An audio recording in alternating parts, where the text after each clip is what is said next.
Your social media can make or break you. Hello and welcome back to Dance Colleges and Careers. I'm your host, Brittany Noltimier, and this is the podcast where we talk about all things dance, colleges, careers, and competitions. Today, my friends, we are talking about that social media. So this is popping up because I recently posted that I need to add somebody to my team. I need to hire someone. And first of all, that's very stressful. And so I put out this post and I got an overwhelming response. Emails, messages. The main thing I keep thinking is immediately when they send me a message, you know what the first thing I do is? I go and look at their Facebook. And right then, before I've talked to them, before I've sent them a message back, I can figure out a lot about the person. And now this is deciding about a future, your career. And that's why our social media is so important. What type of vibe do you want to be giving off in your social media? I know that a lot of you might be kids at this point. You might not even have any, or parents. Maybe you're listening and you're like, ooh, what vibe am I giving off? Just think, your social media is your brand. It's your online presence. So if you are presenting yourself very inappropriately and a lot of swearing and bad pictures and things like that, I will never hire you. I can promise you right now, I will never hire you because I work with kids. I work with children. I believe in being a role model first.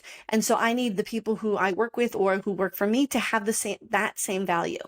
So if you are posting things with your middle finger up and a lot of swear words, I'm gonna overlook you.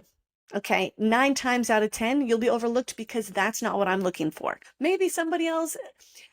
I mean, if you're like a rapper and all your music is really inappropriate stuff, okay, that's your brand and that's where you're going. But as somebody who works with children, that will never work. Here's another thing I always hear is, yeah, but I have my one page or my one social media account that is for like everybody else, but then I have this private or secret one that nobody else knows about. Okay.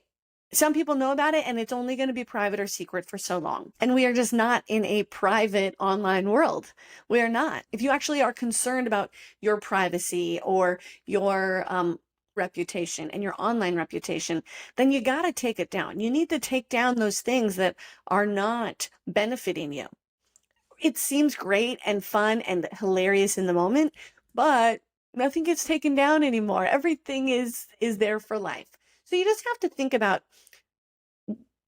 would you be okay with your grandma seeing this?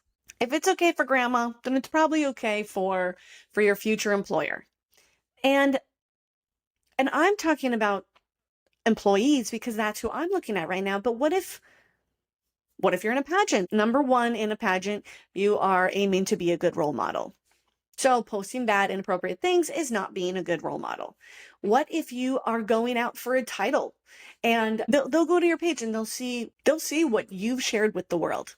Okay. That's what you're putting out there to say, this is who I am. So what is your message that you want to be sending of this is who I am? Because you have to think ahead too. Like who do you want people to see you as in 10 years, in 15 years, in 20 years? So you have to think about, what is the reputation that you really want to have? What are you comfortable with your grandma seeing? What are you comfortable with your future employer seeing? And who do you want to be in this world? I hear a lot of kids say they want to be a teacher.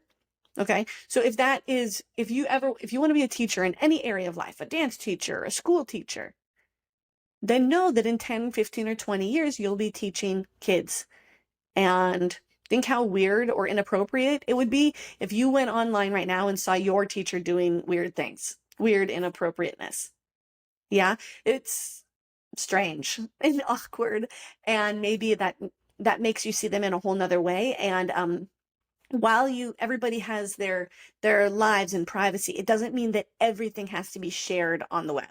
And especially if it's not how you want to be seen, if you don't want your clients or your fellow dancers or your students to see you in a negative or poorly, then just think twice about maybe some of those edgier posts that maybe seem really funny or awesome or great right now, but in 30 minutes you might regret, or in a year you might regret, or in 5 or 10 years.